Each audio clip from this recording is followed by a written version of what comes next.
ಇವತ್ತಿನ ಸಂದೇಶದ ಶೀರ್ಷಿಕೆ ಯೂಸ್ ಯುವರ್ ಅಥಾರಿಟಿ. ನಿನ್ನ ಅಧಿಕಾರವನ್ನ ಉಪಯೋಗಿಸು.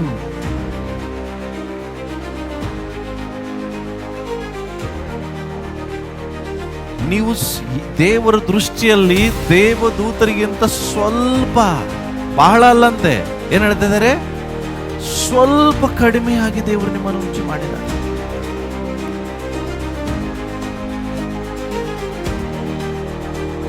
ನಾವೇನ್ ಮಾಡ್ತೇವೆ, ಈ ಲೋಕದಲ್ಲಿ ಸೈತಾನ ನಮ್ಮನ್ನು ಹೆದರಿಸಲಿಕ್ಕೆ ಬರ್ತಾನೆ, ನಮ್ಮನ್ನು ಬೆದರಿಸಲಿಕ್ಕೆ ಬರ್ತಾನೆ, ನಮ್ಮನ್ನು ಹಾಳು ಮಾಡಲಿಕ್ಕೆ ಬರ್ತಾನೆ. ಬಟ್ ಸೈತಾನಿಗೆ ಎದುರು ಅವಶ್ಯಕತೆ ಇಲ್ಲ. ಯಾಕೆ ಅಂದ್ರೆ ದೇವದೂತರಿಗಿಂತ ಸ್ವಲ್ಪವೇ ಕಡಿಮೆಯಾಗಿ ದೇವರು ನಿಮ್ಮನ್ನು ಉಂಟು ಮಾಡಿದ್ದಾರೆ. ಈ ಭೂಲೋಕ ನಿಮ್ಮ ವಶದಲ್ಲಿ ದೇವರು ಕೊಟ್ಟಿದ್ದಾರೆ. ಯಾಕೆಂದ್ರೆ ನೀವಿದನ್ನ ಆಳ್ವಿಕೆ ಮಾಡಬೇಕು, ನೀವಿದನ್ನ ರೂಲ್ ಮಾಡಬೇಕು, ನೀವಿದನ್ನ ನಡೆಸಬೇಕೆಂಬುದಾಗಿ.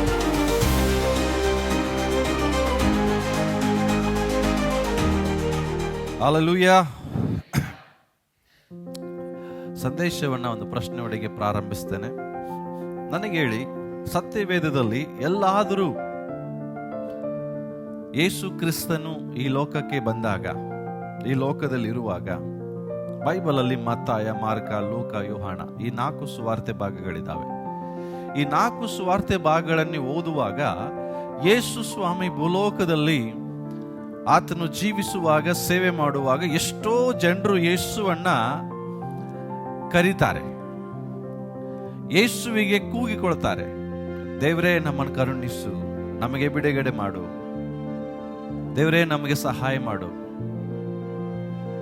ಈ ರೀತಿಯಾಗಿ ಜನರು ಯೇಸುವಿಗೆ ಕಡೆಗೆ ಕೇಳಿಕೊಳ್ಳುವಾಗ, ಬೈಬಲಲ್ಲಿ ಎಲ್ಲಾದ್ರೂ ಯೇಸು ನೋ, ನಾನು ಮಾಡುವುದಿಲ್ಲ ಅಂತ ಹೇಳಿದಂತ ಸಂಗತಿ ಉಂಟಾ? ಎಲ್ಲಾದ್ರೂ?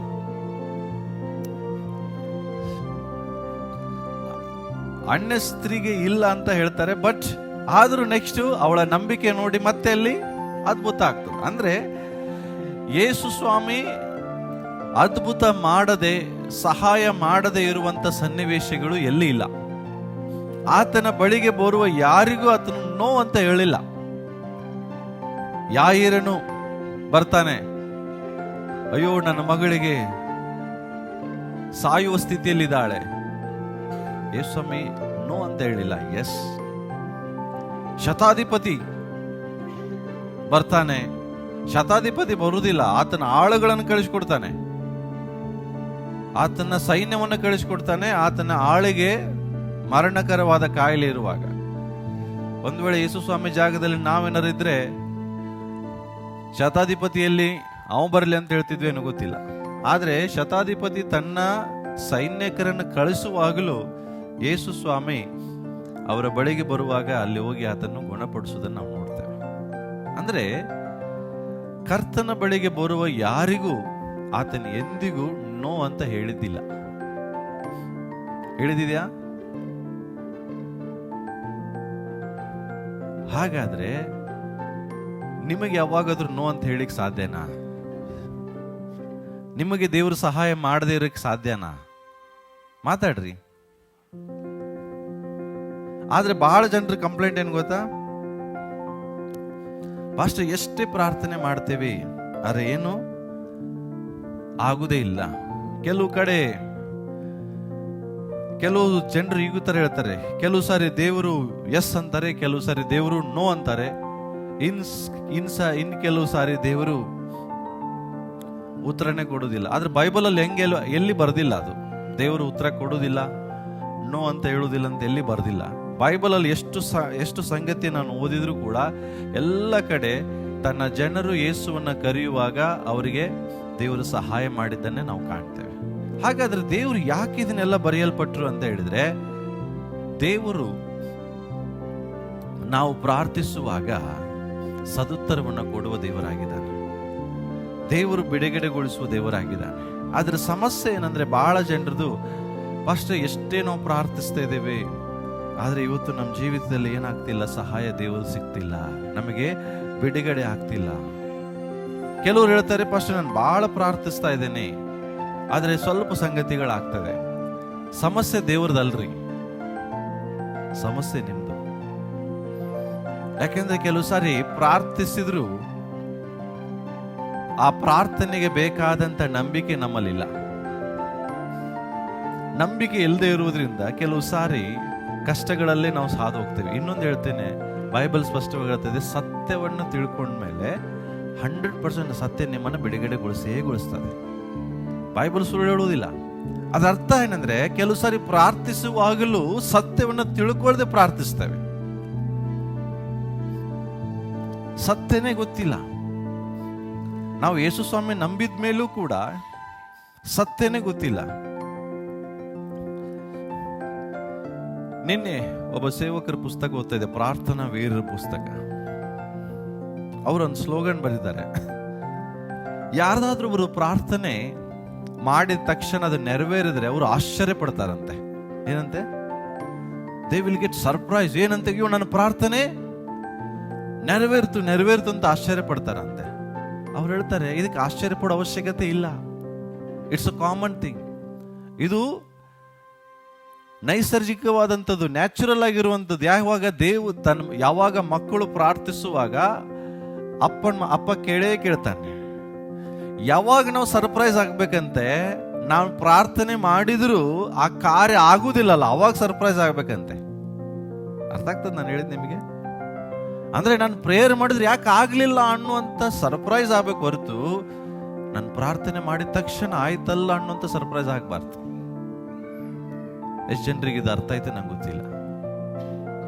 ಎಷ್ಟು ಜನರು ಒಳಗಡೆ ಹೋಯ್ತು ಗೊತ್ತಿಲ್ಲ. ಅಂದ್ರೆ ಏನು?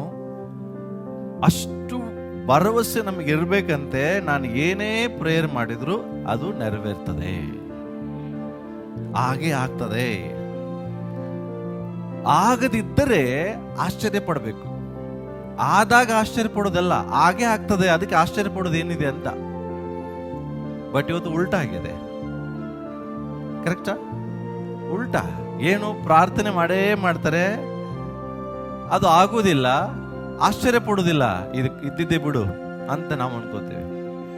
ಬಟ್ ಇದು ದೇವರ ನಿಯಮಕ್ಕೆ ವಿರೋಧವಾದದ್ದು. ದೇವರ ವಾಕ್ಯದಲ್ಲಿ ಸ್ಪಷ್ಟವಾಗಿ ಹೇಳ್ತಾರೆ, ನೀವು ನನ್ನ ಹೆಸರಿನಲ್ಲಿ ಏನಾದ್ರೂ ಬೇಡಿಕೊಂಡರೆ ತಂದೆಯಾದ ದೇವರು ಅದು ನಿಮಗೆ ಕೊಟ್ಟೇ ಕೊಡ್ತಾನೆ. ದೇವರ ವಾಕ್ಯ ಸುಳ್ಳು ಹೇಳುವುದೇ ಇಲ್ಲ. ಆದ್ರೆ ಇವತ್ತು ಸೈತಾನ್ ಹೆಂಗೆ ಮೋಸ ಮಾಡಿದಾರಂದ್ರೆ, ಪ್ರಾರ್ಥನೆ ಮಾಡ್ತು ನಿಲ್ಲಿಸ್ತಿಲ್ಲ. ಜನ ಪ್ರಾರ್ಥನೆ ಮಾಡ್ತಿದ್ದಾರೆ, ಬಟ್ ಅದಕ್ಕೆ ಪ್ರಾರ್ಥನೆ ಮಾಡಿದ್ದು ಯಾವುದು ನೆರವೇರ್ತಿಲ್ಲ, ಕಾಮನ್ ಆಗಿದ್ದಾರೆ. ಯಾಕೆ? ಸತ್ಯವನ್ನು ತಿಳ್ಕೊಂಡಿಲ್ಲ. ನೀವು ಸತ್ಯವನ್ನು ತಿಳ್ಕೊಂಡ್ರೆ ಸತ್ಯ 100% ನಿಮಗೆ ಇಷ್ಟೊತ್ತಿಗೆ ಬಿಡುಗಡೆ ಮಾಡ್ತಿತ್ತು. ಬಟ್ ಸಮಸ್ಯೆ ಏನು? ದೇವರು ಆಲ್ರೆಡಿ ನಮಗೆ ಬೇಕಾಗಿದ್ದನ್ನ ನಾವು ಹೊಂದಿಕೊಳ್ಳುವಂತ ಅಧಿಕಾರ ದೇವರು ನಮಗೆ ಹೇಗೆ ಕೊಟ್ಟಿದ್ದಾರೆ. ದೇವರು ಹೇಳೋದೇನು ಗೊತ್ತಾ? ದೇವ್ರೇ ನನಗೆ ಅದು ಬೇಕು ಇದು ಬೇಕು ಅಂತ ನಾವು ದೇವರಿಗೆ ರಿಕ್ವೆಸ್ಟ್ ಕೊಡ್ತೇವೆ. ದೇವರು ಹೇಳ್ತಾರೆ, ಮಗ ಆಲ್ರೆಡಿ ನಾನು ನಿನಗೆ ಅದನ್ನು ಕೊಟ್ಟಿದ್ದೇನೆ, ಕೊಟ್ಟಿದ್ದನ್ನ ನೀನು ತಗೋತಾ ಇಲ್ಲ ಅಷ್ಟೇ. ಬೈಬಲ್ ಹೇಳ್ತದಲ್ಲ, ದೇವರನ್ನ ಪ್ರೀತಿಸುವುದಕ್ಕಾಗಿ ಎಲ್ಲ ಕಾರ್ಯಗಳು ಆಲ್ರೆಡಿ ಸಿದ್ಧವಾಗಿದೆ. ಸಿದ್ಧವಾಗಿರುವುದನ್ನ ನಾವು ಮತ್ತೆ ದೇವರಿಗೆ ಬೇಡ್ತಾ ಇದ್ದೇವೆ. ಅರ್ಥ ಏನು ಗೊತ್ತಾ? ಮನೆಯಲ್ಲಿ ಅಡಿಗೆ ರೆಡಿ ಇರ್ತದೆ. ಅಡಿಗೆ ರೆಡಿ ಇದ್ದಾಗ ನಾವು ಮತ್ತೆ ಪ್ರೇಯರ್ ಮಾಡೋದು, ದೇವರೇ ಅಡಿಗೆ ಬೇಕು, ನನಗೆ ಹಸಿವಾಗಿದೆ ಅಂತ ಪ್ರಾರ್ಥನೆ ಮಾಡೋದು. ಇದಕ್ಕೇನಾದ್ರು ಅರ್ಥ ಇದೆಯಾ? ಮನೇಲಿ ಅಡಿಗೆ ಇದ್ದ ಮೇಲೆ ನೀವು ಹಸಿವಾಗಿದೆ ಅಂತ ದೇವರಿಗೆ ಪ್ರಾರ್ಥನೆ ಮಾಡೋದ್ರಲ್ಲಿ ಏನಾದ್ರೂ ಅರ್ಥ ಇದೆಯಾ? ಏನ್ ಮಾಡ್ಬೇಕೀಗ? ಏನ್ ಮಾಡ್ಬೇಕ್ರಿ? ಹಸಿವಾದಾಗ ಪ್ರಾರ್ಥನೆ ಮಾಡ್ಬೇಕಾ? ರೆಡಿ ಇದೆ, ಏನ್ ಮಾಡ್ಬೇಕು ನೀವೀಗ? ಊಟ ಮಾಡ್ಬೇಕು. ಸೇಮ್ ಬೈಬಲ್ ಹೇಳ್ತದೆ, ನಿನಗೆ ಏನ್ ಬೇಕು ಏನ್ ಬೇಡ ಎಲ್ಲವೂ ದೇವರು ಆಲ್ರೆಡಿ ಸಿದ್ಧ ಮಾಡಿಟ್ಟಿದ್ದಾರೆ. ನಿನ್ನ ಕಣ್ಣು ಕಾಣ್ತಿಲ್ಲ, ನಿನ್ನ ಕಿವಿ ಕೇಳ್ತಿಲ್ಲ, ನಿನ್ನ ಹೃದಯ ಗ್ರಹಿಸ್ತಿಲ್ಲ. ದೇವರಿಗೆ ಮಾತ್ರ ಭಿಕ್ಷೆ ಬೇಡೋ ಹಾಗೆ ನಾವು ಏನ್ ಮಾಡ್ತಿರ್ತೀವಿ ಎವ್ರಿ ಡೇ, ಅಯ್ಯೋ ದೇವರೇ ಅಯ್ಯೋ ದೇವರೇ. ಮತ್ತಾಯನ್ ಬರೆದ ಸುವಾರ್ತೆಯಲ್ಲಿ ಅದಿಲ್ಲ, ನನ್ನ ನೆನಪು ಬಂತು. ಯೇಸು ಸ್ವಾಮಿ ಪ್ರಸಂಗ ಮಾಡ್ತಿರುವಾಗ, ತುಂಬಾ ಪ್ರಸಂಗ ಮಾಡ್ತಾ 3 ದಿನ ಆಯ್ತಂತೆ, ಜನರಿಗೆ ಹಸಿವಾಯ್ತು. ಹೌದಾ? ಜನರಿಗೆ ಹಸಿವಾದಾಗ ಶಿಷ್ಯರು ಬಂದು ಹೇಳ್ತಾರೆ, ಸ್ವಾಮಿ ಅವ್ರನ್ನ ಕಳಿಸ್ಕೊಟ್ಬಿಡು ದಯಮಾಡಿ, ಯಾಕೆಂದ್ರೆ ಇದು ಬೆಟ್ಟ, ಅವರಿಗೆ ಹಸಿವಾಗಿದೆ. ಓಕೆ, ನೀನು ಸ್ವಲ್ಪ ಮನೆಗೆ ಕಳಿಸ್ಕೊಟ್ರೆ ಹೋಗಿ ಅಡಿಗೆ ಮಾಡ್ಕೊಂಡ್ರು ಊಟ ಮಾಡ್ಬೋದು. ಅವರು ಬೇಗ ಕಳಿಸಿಕೊಡು ಅಂತ ಹೇಳುವಾಗ, ಅವ್ರಿಗೆ ಹಸಿವಾಗಿದೆ ಅಂತ ಹೇಳುವಾಗ ಯೇಸು ಸ್ವಾಮಿ ಮಾತೇನು? ತೆಗಿರಿ, ಮತ್ತೆ ಏನು ಬರೋದು? ಸುವಾರ್ತೆ ತೆಗಿರಿ, 14ನೇ ಅಧ್ಯಾಯ ತೆಗಿರಿ, 15ನೇ ವಚನ ಓದೋಣ. ಓಕೆ, ಓಕೆ,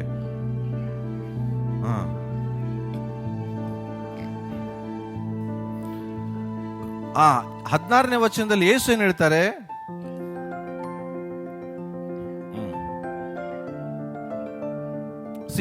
ಏನ್ ಹೇಳ್ತಾ ಇದ್ದಾನೆ ಯೇಸು? ಏನ್ ಹೇಳ್ತಾ ಇದ್ದಾರೆ? ಅವ್ರು ಹೋಗೋ ಅವಶ್ಯಕತೆ ಇಲ್ಲ, ಅವರಿಗೆ ನೀವೇ ಊಟ ಕೊಡ್ರಿ. ಇಮ್ಯಾಜಿನ್ ಮಾಡ್ರಿ, 5,000 ಗಂಡಸರು ಇದ್ದಾರೆ. ಹಲೋ, ಯಾರಿದ್ದಾರೆ? 5,000 ಜನ ಗಂಡಸರಿದ್ದಾರೆ. ಯೇಸು ಏನ್ ಹೇಳ್ತಾ ಇದ್ದಾರೆ? ನೀವೇ ಅವ್ರಿಗೆ ಊಟ ಕೊಡ್ರಿ. ಇವ್ರು ಹೇಳ್ತಾ ಇದ್ದಾರೆ, ಸ್ವಾಮಿ 5,000 ಜನ ಇದ್ದಾರೆ, ಎಲ್ಲಿಂದ ಅಡಿಗೆ ಮಾಡೋದು? ಅರ್ಥ ಆಗ್ತದೆ ನಾನು ಹೇಳಿದ್ದೆ ನಿಮಗೆ? ಇವರು ಶಿಷ್ಯರು, ಅಪೋಸ್ತಲರು, ಇವ್ರ ಬಾಯಿಂದ ಏನ್ ಬರ್ತಾ ಇದೆ? ಎಲ್ಲಿಂದ ನಮ್ಗೆ ಊಟ ಕೊಡಕ್ ಆಗ್ತದೆ? 5,000 ಜನ ಗಂಡಸರಿದ್ದಾರೆ, ಎನ್ಸಕ್ಕೆ ಹೋದ್ರೆ ಇನ್ನು ಎಷ್ಟು ಜನ ಆಗ್ತಾರೆ ಗೊತ್ತಿಲ್ಲ. ಯೇಸು ಹೇಳ್ತಾ ಇದ್ದಾರೆ, ಅವರಿಗೆ ನೀವೇ ಊಟ ಕೊಡ್ರಿ. ಅವ್ರು ಹೇಳ್ತಾರೆ, ಎಲ್ಲಿಂದ ಕೊಡು ಸ್ವಾಮಿ? ಅಂದ್ರೆ ಇದೇ ಪರಿಸ್ಥಿತಿ ಇವತ್ತು ನಮ್ದು. ನಮಗೇನ್ ಅನಿಸ್ತದೆ? ದೇವ್ರೆ, ನಾವ್ ಹೆಂಗ್ ಮಾಡಕ್ ಆಗ್ತದೆ? ಎಲ್ಲಿಂದ ತರಕ್ ಆಗ್ತದೆ? ಏನ್ ಮಾಡಕ್ ಆಗ್ತದೆ? ಯೇಸು ಸ್ವಾಮಿ ಹೇಳ್ತಾರೆ, ನನ್ಗೆ ಗೊತ್ತಿಲ್ಲ, ನೀವೇ ಮಾಡ್ರಿ. ಹಾಗಾದ್ರೆ ಯೇಸು ಸ್ವಾಮಿಗೆ ಏನು ಗೊತ್ತಿಲ್ಲ ಹೇಳ್ತಾರೆ ಈ ಮಾತು, ನೀವೇ ಮಾಡ್ರಿ ಅಂತ? ನಾನ್ ಮಾಡ್ತೇನೆ ಅಂತ ಹೇಳಿದ್ರ? ನಾನ್ ಬಡಿಸ್ತೇನೆ ಅಂತ ಹೇಳಿದ್ರ? ಹಲೋ, ಅದ್ಭುತ ನಾನ್ ಮಾಡ್ತೇನೆ ಅಂತ ಹೇಳಿದ್ರ? ನಾನು ಊಟ ಹಾಕ್ತೇನೆ ಅಂತ ಹೇಳಿದ್ರ? ನೀವೇ ಹಾಕ್ರಿ. ಅರ್ಥ ಏನು? ನಿಮ್ಮ ಒಳಗಡೆ ದೇವರಂತ ಅಧಿಕಾರವನ್ನು ಇಟ್ಟಿದ್ದಾರೆ. ಆ ಪವರ್ ನಿಮ್ಮ ಒಳಗಡೆ ಇದೆ, ಆ ಶಕ್ತಿ ನಿನ್ನಲ್ಲಿ ಇದೆ, ನೀನು ಅದನ್ನು ಯೂಸ್ ಮಾಡ್ತಿಲ್ಲ. ಇವತ್ತಿನ ಸಂದೇಶದ ಶೀರ್ಷಿಕೆ ಯೂಸ್ ಯುವರ್ ಅಥಾರಿಟಿ. ನಿನ್ನ ಅಧಿಕಾರವನ್ನ ಉಪಯೋಗಿಸು. ಅವ್ರದ್ದೇನು ಸಮಸ್ಯೆ? ದೇವರೇ ಎಲ್ಲಿಂದ ಹೋಗಿ ತಗೊಂಡ್ಬರೋದು? ನಾವು ಹೇಳ್ತೇವೆ ದೇವರೇ ಕೊಡು, ದೇವರು ಹೇಳ್ತಾರೆ ನೀನೇ ಕೊಡು. ನಾನು ಕೊಡೋದಿಲ್ಲ, ನೀನು ಕೊಡು. ದೇವರೇ ಸಹಾಯ ಮಾಡು, ದೇವರು ಹೇಳ್ತಾರೆ ನೀನೇ ಮಾಡು. ಅರ್ಥ ಏನು ಹಾಗಾದ್ರೆ? ದೇವರು ಈಗ ಈ ಲೋಕದಲ್ಲಿ ಇಲ್ಲ. ಓಕೆ, ಆದಿಕಾಂಡ ಪುಸ್ತಕಕ್ಕೆ ಬರೋಣ ನಾವೆಲ್ಲರೂ. ಈಗ ಸಂದೇಶ ಸ್ಟಾರ್ಟ್ ಮಾಡೋಣ. ಆದಿಕಾಂಡ ಪುಸ್ತಕ 1ನೇ ಅಧ್ಯಾಯ 1ರಿಂದ 5 ವಚನ ತೆಗೆಯೋಣ. ಎಸ್,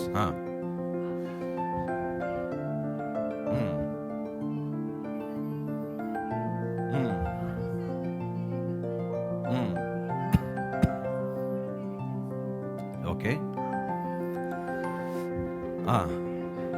ಓಕೆ,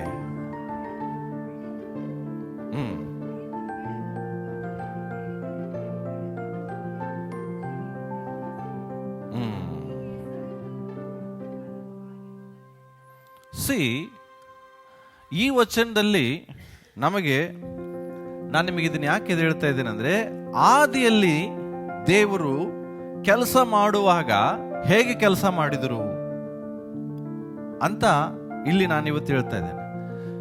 ಇಲ್ಲಿ ನನ್ನ ಅರ್ಥ ಏನಂತ ಹೇಳಿದ್ರೆ, ನಾವು ದೇವರಿಗೆ ಹೇಳ್ತೇವೆ, ದೇವರೇ ನನಗೆ ಉತ್ತರ ಕೊಡು ಅಂತ ಹೇಳ್ತೇವೆ. ಬಟ್ ದೇವರು ಉತ್ತರ ಕೊಡುವುದಿಲ್ಲ. ದೇವ್ರು ಹೇಳ್ತಾರೆ, ಉತ್ತರವನ್ನು ನೀನು ಪಡ್ಕೋ. ಅರ್ಥ ಆಗ್ತದೆ ನಾನು ಹೇಳಿದ್ರೆ?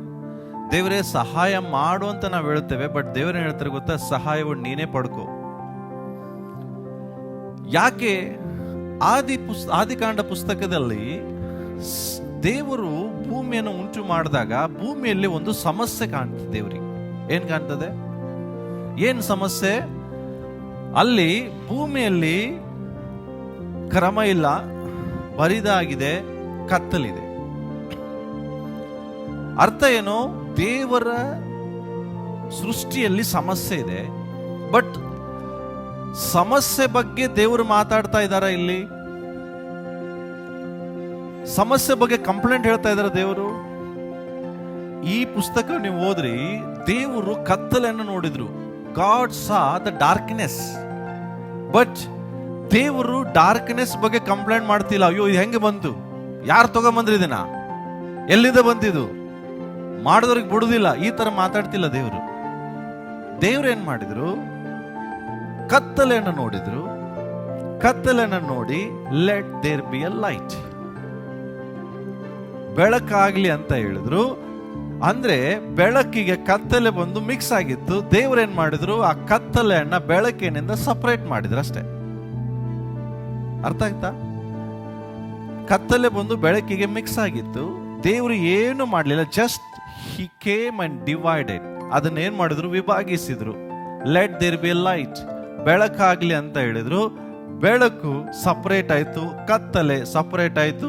ಬೆಳಕಿದ್ದು ದಿನ ಆಯ್ತು, ಕತ್ತಲೆ ಇದ್ದಿದ್ದು ಸಾಯಂಕಾಲ ಆಯ್ತು. ಅರ್ಥ ಆಯ್ತಾ? ದೇವರು ಸಮಸ್ಯೆಗಳನ್ನ ಮಾತಾಡೋರಲ್ಲ, ಸಮಸ್ಯೆಗಳಿಗೆ ಪರಿಹಾರ ಕೊಡೋರು. ಅರ್ಥ ಆಗ್ತದೆ? ನನ್ನ ದೇವರು ಸಮಸ್ಯೆಗಳನ್ನ ಕ್ರಿಯೇಟ್ ಮಾಡೋರಲ್ಲ, ಸಮಸ್ಯೆಗಳನ್ನ ಬಗೆಹರಿಸೋರು. ದೇವರು ಕೆಲಸ ಮಾಡುವಾಗ ಹೆಂಗೆ ಮಾಡಿದ್ರು, ಆದ್ರೆ ದೇವರು ಕೆಲಸವನ್ನ ಎಲ್ಲವನ್ನ ಮಾಡಿ ಸುಮ್ಮನೆ ಬಿಡ್ಲಿಲ್ಲ. ನೀವು 26ನೇ ವಚನಕ್ಕೆ ಬರ್ರಿ, ಆದಿಕಾಂಡ 1:26 ಬರ್ರಿ.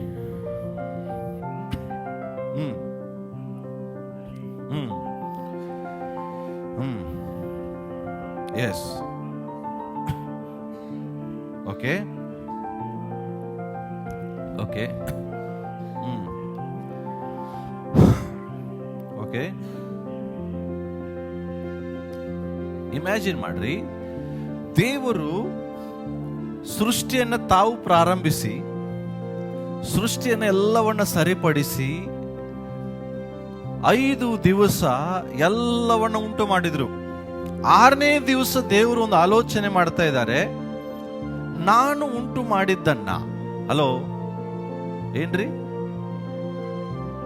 ನಾನು ಏನನ್ನು ಉಂಟು ಮಾಡಿದ್ದೇನೆ, ನಾನು ಉಂಟು ಮಾಡಿದ್ದನ್ನ ನೋಡಿಕೊಳ್ಳಲಿಕ್ಕೆ ಒಬ್ಬ ಮ್ಯಾನೇಜರ್ ಬೇಕೀಗ. ಅರ್ಥ ಆಗ್ತದೆ ನಾನು ಹೇಳಿದ್ದು ನಿಮಗೆ?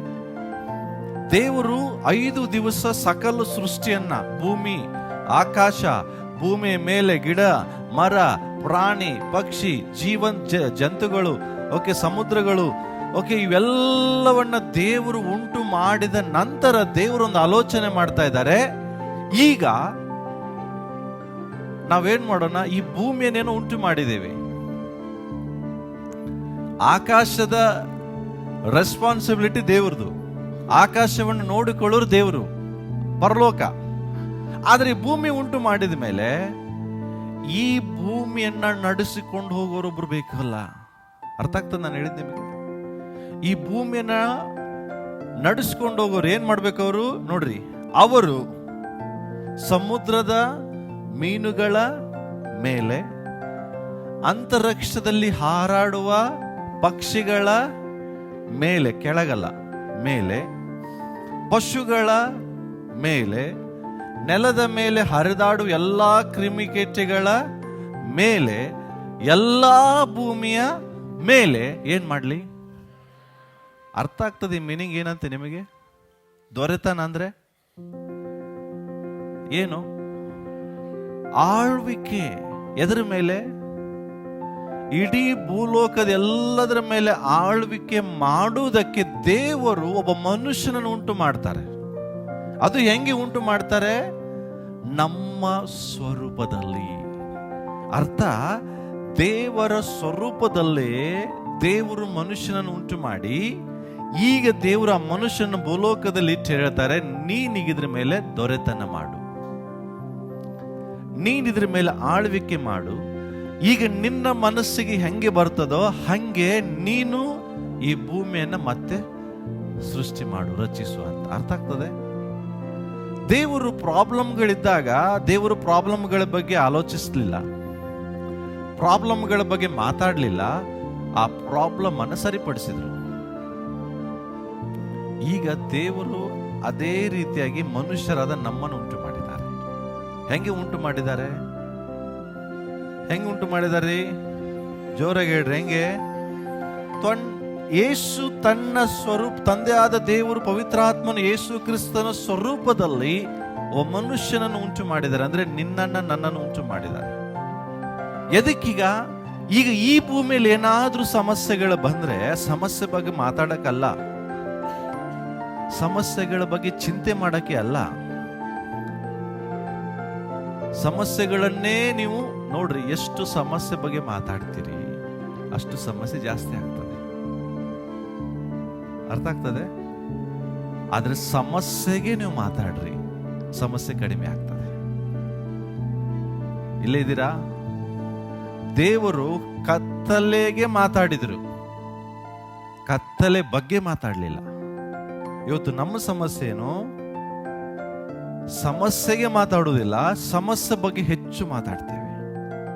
ಅಯ್ಯೋ ಇಂಥ ಸಮಸ್ಯೆ, ಅಯ್ಯೋ ಅಂತ ಸಮಸ್ಯೆ, ಅಯ್ಯೋ ಇಂಥ ಸಾಲ, ಅಯ್ಯೋ ಅಂತ ಸಾಲ, ಅಯ್ಯೋ ಇಂಥ ರೋಗ, ಅಯ್ಯೋ ಅಂತ ರೋಗ.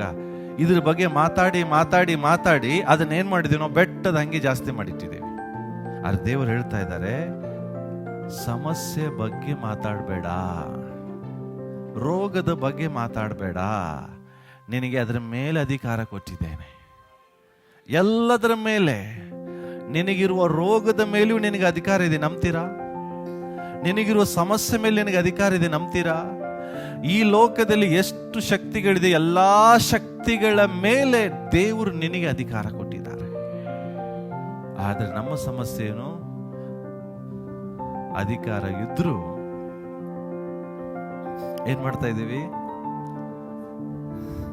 ಭಯ ಪಡ್ತಿದ್ದೀವಿ. ತಿಳ್ಕೊಡ್ರಿ, ಒಬ್ಬ ಕಾಮನ್ ಮ್ಯಾನ್ ಅವನು ಪೊಲೀಸ್ ಅಧಿಕಾರಿ ಆದಾಗ ಅವನಿಗೊಂದು ಬಟ್ಟೆ ಸಿಗ್ತದೆ. ಆ ಬಟ್ಟೆ ಹಾಕಿದ ತಕ್ಷಣವೇ ಅವನು ಕಾಮನ್ ಮ್ಯಾನ್ ಆಗಿರುವುದಿಲ್ಲ. ಏನ್ ಮಾಡಕ್ ಸ್ಟಾರ್ಟ್ ಮಾಡ್ತಾನೆ? ನಾನೊಬ್ಬ ಪೊಲೀಸ್ ಎಂಬುದಾಗಿ ತಿಳ್ಕೊಂಡು ಅಧಿಕಾರ ಮಾಡ್ತಾನೆ, ಮಾತಾಡ್ತಾನೆ. ಕರೆಕ್ಟಾ? ಒಂದ್ಸರಿ ಸರ್ಕಲ್ ಇನ್ಸ್ಪೆಕ್ಟರ್ ಬಗ್ಗೆ ಎಕ್ಸಾಂಪಲ್ ಕೊಟ್ಟಿದ್ದೀನಿ, ನೆನಪಿದೆ ಯಾರಿಗಾದ್ರು? ಸರ್ಕಲ್ ಇನ್ಸ್ಪೆಕ್ಟರ್ ಅವನ್ ಬಟ್ಟೆ ಹೆಂಗಿರ್ತದೆ ನೋಡ್ರಲ್ಲ, ಯೂನಿಫಾರ್ಮ್, ವೈಟ್ ಕಾಕಿ ಪ್ಯಾಂಟು, ವೈಟ್ ಶರ್ಟು, ಕ್ಯಾಪು, ಇಲ್ಲಿ ಸ್ಟಾರ್ಸ್ಗಳು, ಇವರ ಸರ್ಕಲ್ ಇನ್ಸ್ಪೆಕ್ಟರ್ಗಳು. ಅವನು ಯೂನಿಫಾರ್ಮ್ ಹಾಕೋಕ್ಕಿಂತ ಮುಂಚೆ ಕಾಮನ್ ಮನುಷ್ಯ. ಅರೆ ಯೂನಿಫಾರ್ಮ್ ಹಾಕೊಂಡ್ಮೇಲೆ ಅಧಿಕಾರಿಗಳಂತ ವ್ಯಕ್ತಿ. ಆ ಯೂನಿಫಾರ್ಮ್ ಬಂದ ತಕ್ಷಣ ಅವನು ರೋಡಲ್ಲಿ ನಿಂತ್ಕೊಂಡು ಹಿಂಗೆ ಕೈ ಮಾಡಿದ್ರೆ ಏನಾಗ್ತದೆ? ನೀವು ಹೋಗಿ ಮಾಡ್ರಿ, ನಿಮ್ಮ ಮೇಲೆ ಹಾಸ್ಕೊಂಡು ಹೋಗ್ಬಿಡ್ತಾರೆ. ಹೌದಾ? ಬಟ್ ಅವ ಹಿಂಗ್ ಮಾಡಿದಾಗ ಯಾಕೆ ನಿಂತ್ಕೊಂತು? ಹೆಂಗೆ ಗೊತ್ತ ಅಧಿಕಾರ ಇದೆ ಅಂತ? ಅವ ಹಾಕೊಂಡಂತ ಯೂನಿಫಾರ್ಮ್. ತಿಳ್ಕೊಡ್ರಿ, ಈ ಲೋಕದಲ್ಲಿ ಒಂದು ಅಧಿಕಾರ, ಪೊಲೀಸ್ ಮನುಷ್ಯನಿಗೆ ಒಂದು ಡ್ರೆಸ್ ಕೊಟ್ಟಾಗ ಅವನು ಕೈ ಮಾಡಿದ್ರೆ ಏನ್ ನಿಲ್ತಾವೆ? ವಾಹನಗಳು ನಿಲ್ತಾವೆ. ಆದ್ರೆ ದೇವರು ನಿಮಗೇನ್ ಹೇಳ್ತಾ ಇದ್ದಾರೆ? 115ನೇ ಕೀರ್ತನೆ ತೆಗೀರಿ, 16ನೇ ವಚನ ಓದೋಣ. ಹಲೋ, ಏನಂತೆ? ಪರಲೋಕ ಯಾರ್ದ್ರಿ? ನೆಕ್ಸ್ಟ್,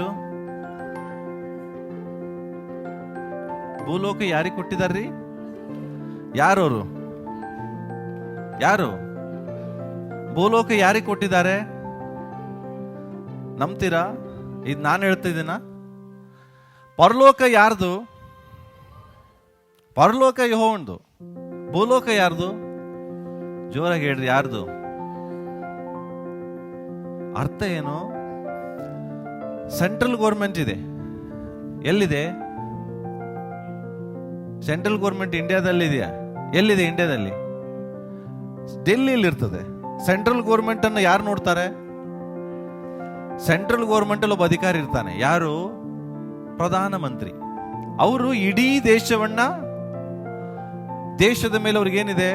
ಅಧಿಕಾರ ಇದೆ. ಹಲೋ, ಇಲ್ಲ ಲಕ್ಷ ಕೊಟ್ರಿ. ಪ್ರಧಾನಮಂತ್ರಿಗೆ ಇಡೀ ದೇಶದ ಮೇಲೆ ಅಧಿಕಾರ ಕೊಟ್ಟಿದ್ದಾರೆ. ಈಗ ಕರ್ನಾಟಕ, ಭಾರತ ದೇಶದಲ್ಲಿ ಕರ್ನಾಟಕ ರಾಜ್ಯ ಇದೆ. ಆದ್ರೆ ಈ ಕರ್ನಾಟಕ ರಾಜ್ಯದಲ್ಲಿ ಮೋದಿ ಆಳ್ವಿಕೆ ಮಾಡುವುದಿಲ್ಲ. ಯಾರ ಕೈ ಕೊಟ್ಟಿದ್ದಾರೆ ಇದನ್ನ? ಕರ್ನಾಟಕ ರಾಜ್ಯನ ಯಾರ ಕೈ ಕೊಟ್ಟಿದ್ದಾರೆ? ಸಿಎಂ ಕೈ ಕೊಟ್ಟಿದ್ದಾರೆ. ಯಾರು ಸಿಎಂ? ಈಗ ಯಾರಿದನ್ನ ಆಳ್ವಿಕೆ ಮಾಡ್ತಾರೆ? ಕರ್ನಾಟಕದಲ್ಲಿ ಯಾರ್ದು ರೂಲ್ಸ್ ನಡೀತದೆ? ಮೋದಿದ? ನೋ. ಕರ್ನಾಟಕದಲ್ಲಿ ಯಾರು ಮುಖ್ಯಮಂತ್ರಿ ಇದ್ದಾರೋ ಅವ್ರದ್ದು ರೂಲ್ಸ್ ನಡೀತದೆ, ಅವ್ರದ್ದು ಆಳ್ವಿಕೆ ನಡೀತದೆ. ನಮ್ಮ ಸೆಂಟ್ರಲ್ ಗೌರ್ಮೆಂಟ್ ದೇವರು. Is a prime minister. Chief minister ಯಾರೀಗ? ಯಾರ್ರೀ? ಅದು ಗೊತ್ತಿಲ್ಲ ಇನ್ನ. ಅಂದ್ರೆ ನಾನು ಇದನ್ನ ಯಾಕೆ ಇವೆಲ್ಲ ಎಕ್ಸಾಂಪಲ್ ಕೊಡ್ತಾ ಇದ್ದೇನೆ ಅಂದ್ರೆ, ದೇವರು ನಮ್ಮನ್ನು ಹೆಂಗೆ ಸೃಷ್ಟಿ ಮಾಡಿದ್ದಾರೆ. ಬಹಳ ಕುಗ್ಗಿ ಹೋಗ್ತೀರಿ ನೀವು. ಸಮಸ್ಯೆಗಳು ಬರುವಾಗ, ರೋಗಗಳು ಬರುವಾಗ, ಹೋರಾಟಗಳು ಬರುವಾಗ ಭಯಂಕರ ಕುಗ್ಗಿ ಹೋಗ್ತೀರಿ. ಹಲೋ, ಲೋಕದಲ್ಲಿ ಸಂಕಟ ಉಂಟಂತ ದೇವರು ಹೇಳಿದ್ದಾರೆ. ಆದ್ರೆ ನೆಕ್ಸ್ಟ್ ವಚನ ಓದುದಿಲ್ಲ ನಾವು. ಏನು? ಆದ್ರೆ ಭಯಪಡಬೇಡ್ರಿ, ಈ ಲೋಕವನ್ನು ನಾನು ಜಯಿಸಿದ್ದೇನೆ. ದೇವರು ಹೇಳ್ತಾರೆ, ಈ ಲೋಕವನ್ನೇ ನಾನು ಜಯಿಸಿದ್ದೇನೆ. ಇಡೀ ದೇಶದ ಮೇಲೆ ದೇವರಿಗೆ ಅಧಿಕಾರ ಇದೆ. ನಿನ್ನನ್ನು ದೇವರು ಇಲ್ಲಿ ಚೀಫ್ ಮಿನಿಸ್ಟರ್ ಆಗಿ ಇಟ್ಟಿದ್ದಾರೆ. ಅರ್ಥ ಏನು? ನಿನಗೆ ದೇವರ ಅಧಿಕಾರ ಕೊಟ್ಟಿದ್ದಾರೆ, ನಿನಗೆ ದೇವರು ಒಂದು ಅಥಾರಿಟಿ ಕೊಟ್ಟಿದ್ದಾರೆ. ನಿನ್ನ ರೂಲ್ಸ್ ನಡೀತದೆ, ನೀನು ಅದನ್ನ ಆಳ್ವಿಕೆ. ನಿಮಗೆ ಏನಾಗಿದೆ? ಸತ್ಯ ತಿಳ್ಕೊಳ್ತಾ ಇಲ್ಲ. ಆ ಸತ್ಯ ನಮಗೆ ಬಿಡುಗಡೆ ಮಾಡ್ತಿಲ್ಲ. ದೇವರು ಇಡೀ ಭೂಲೋಕವನ್ನು ಉಂಟು ಮಾಡಿದ ಮೇಲೆ 6ನೇ ದಿವಸ ಮನುಷ್ಯನ ಉಂಟು ಮಾಡುವಾಗ ಹೇಳ್ತಾ ಇದ್ದಾರೆ, ನಾನೀಗ ಕ್ರಿಯೇಟರ್, ನಾನು ಸೃಷ್ಟಿಕರ್ತ. ಬಟ್ ಈ ಸೃಷ್ಟಿಯನ್ನ ಆಳುವುದಕ್ಕೋಸ್ಕರ ಒಬ್ಬ ರೂಲರ್ ಅನ್ನ ಉಂಟು ಮಾಡೋಣ. ರೂಲರ್ ಏನಂತಾರೆ? ರೂಲರ್ ಅಂದ್ರೆ ಆಡಳಿತ ನಡೆಸುವಂತವನು, ಚಕ್ರವರ್ತಿ, ರಾಜ. ಇನ್ನೊಂದು ಹೇಳ್ಬೋದೇನು? ರಾಜನನ್ನ ಉಂಟು ಮಾಡೋಣ. ನಾನು ಸೃಷ್ಟಿಕರ್ತ, ಬಟ್ ಈ ಸೃಷ್ಟಿಯನ್ನ ನಡೆಸಲಿಕ್ಕೆ ಒಬ್ಬ ರಾಜನನ್ನ ಉಂಟು ಮಾಡೋಣ. ಆ ರಾಜ ಹೆಂಗಿರ್ಬೇಕು ಗೊತ್ತಾ? ನಮ್ಮ ಸ್ವರೂಪದಲ್ಲಿರ್ಬೇಕು, ನಮ್ಮ ಹೋಲಿಕೆಗೆ ಸರಿಯಾಗಿರ್ಬೇಕು. ನಿಮ್ಗೆ ಗೊತ್ತಾ ದೇವರು ನಿಮ್ಮನ್ನು ಹೆಂಗ್ ಉಂಟು ಮಾಡಿದ್ದಾರೆ? 8ನೇ ಅಧ್ಯಾಯ ತೆಗಿರಿ. 8:4 ಏನ್ ಹೇಳ್ತದೆ? ಕೀರ್ತನೆ 8:4.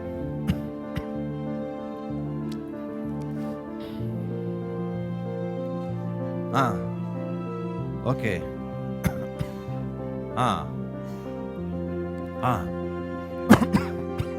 ಏನ್ ಹೇಳ್ತದೆ? ಮನುಷ್ಯನ ಹೆಸರನ್ನು ಸ್ವಾಮಿ ನೀನು ಅವನ ಮೇಲೆ ಯಾಕೆ ಲಕ್ಷ್ಯ ಇಡ್ತೀಯ? ಮನುಷ್ಯರನ್ನ ಯಾಕೆ ಇಷ್ಟು ಲಕ್ಷ್ಯ ಇಡ್ತೀಯ? ನೆಕ್ಸ್ಟ್ ಹೇಳ್ತದೆ, ಅವನನ್ನು ಹಲೋ ಎಷ್ಟು ದೇವದೂತರಿಗಿಂತ ಸ್ವಲ್ಪ ಕಡಿಮೆ ಅಷ್ಟೇ. ಅರ್ಥ ಆಗ್ತದೆ? ನಿಮ್ಮನ್ನ ದೇವರು ಹೆಂಗ್ ಉಂಟು ಮಾಡಿದ್ದಾರೆ ಅರ್ಥ ಮಾಡ್ಕೊಳ್ರಿ.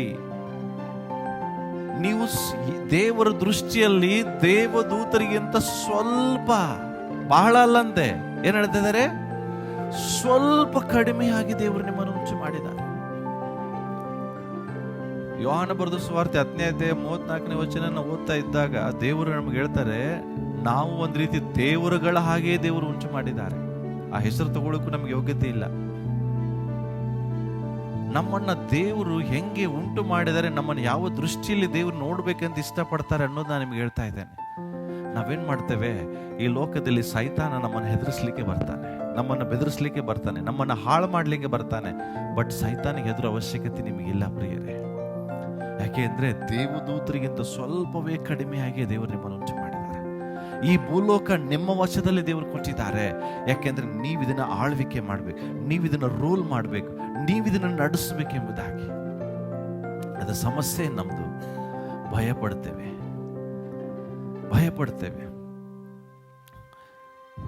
ವಿಮೋಚನ ಕಾಂಡ ಪುಸ್ತಕದಲ್ಲಿ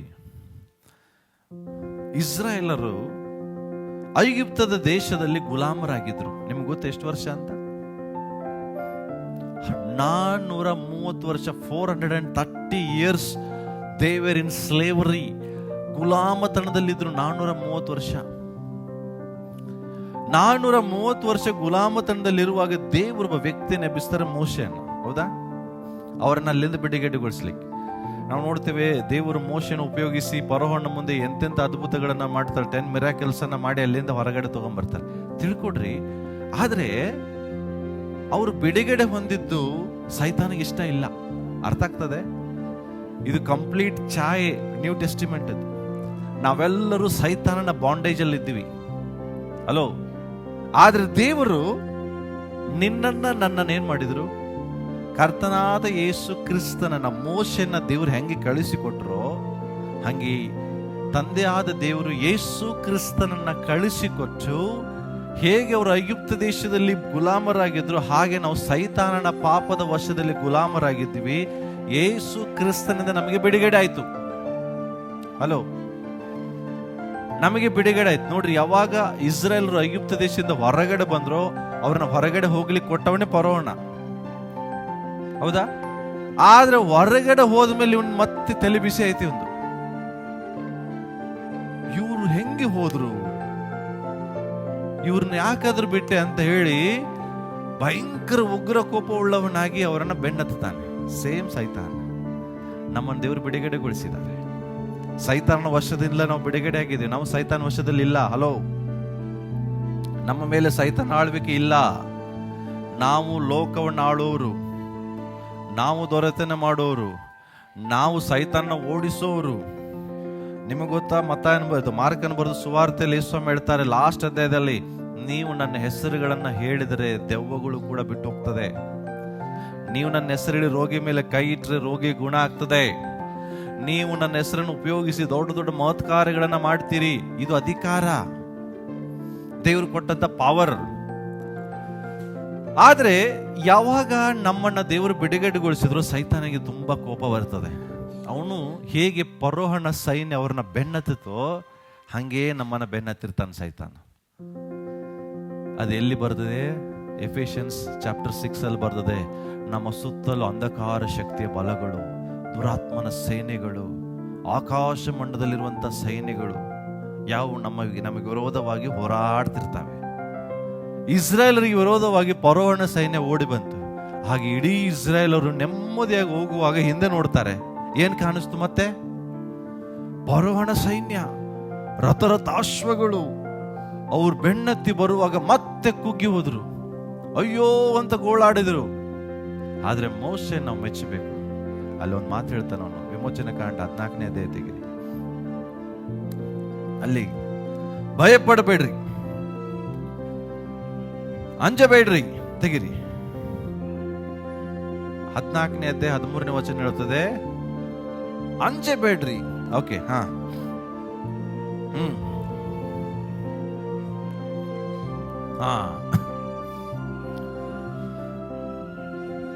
ಸಿ ಮೋಶೆ ಈತನು ನಂಬಿಕೆ ಸಂದೇಶ ಕೊಡುವಂತ ವ್ಯಕ್ತಿ. ಇವನು ಯಾವಾಗಲೂ ಬರೇ ನಂಬಿಕೆ. ಆದ್ರೆ ಒಂದು ಇನ್ನೊಂದು ಸಮಸ್ಯೆ ಇತ್ತು. ಹೊರಗಡೆ ಸಿಂಹದಂಗೆ ಇರ್ತಿದ್ದ, ಆದ್ರೆ ಒಳಗಡೆ ಎಳ್ತಿದ್ದ ಇವನು. ಇಲ್ಲಿ ಸಿಂಹದ ಹಂಗೆ ಹೇಳಿ 15ನೇ ಅಧ್ಯಾಯದಲ್ಲಿ ದೇವ್ರ ಮುಂದೆ ಅಳ್ತಾ ಇದ್ದಾನೆ ಹೋಗಿ. ಅಯ್ಯೋ ಸ್ವಾಮಿ, ಸೈನ್ಯ ಬಂತು, ಏನ್ ಮಾಡ್ಲಿ? ಅಲ್ಲಿ ಏನೋ ಹೇಳಿಬಿಟ್ಟ. ಎಲ್ಲಿ? ಜನರ ಮುಂದೆ ದೊಡ್ಡ ನಂಬಿಕೆ ಮಾತಾಡಿದ. ಆದ್ರೆ ಒಬ್ಬನೇ ಏನ್ ಮಾಡ್ದ? ಈಗ ಹೋಗಿ ದೇವರಿಗೆ ಅಳಕ್ ಸ್ಟಾರ್ಟ್ ಮಾಡ್ತಾನೆ. ದೇವ್ರು ಬೈತಾರೆ. ನೆಕ್ಸ್ಟ್ ವಚನ ಹೋದ್ರಿ.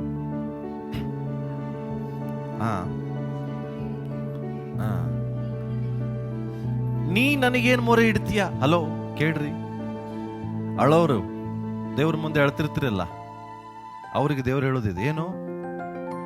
ನೀವು ಅಳ್ಳೋದೇನು ನಮ್ಮ ಮುಂದೆ? ಅಯ್ಯೋ ದೇವ್ರೆ, ನನ್ನ ಫ್ಯಾಮಿಲಿ, ಅಯ್ಯೋ ದೇವ್ರೆ, ಅಯ್ಯೋ ಅಳ್ತಿರ್ತಿರಲ್ಲ. ದೇವ್ರು ಹೇಳ್ತಾ ಇದ್ದಾರೆ, ನೀವು ನನ್ನ ಮುಂದೆ ಅಳುವುದೇನು? ಮುಂದೆ ಹೇಳು.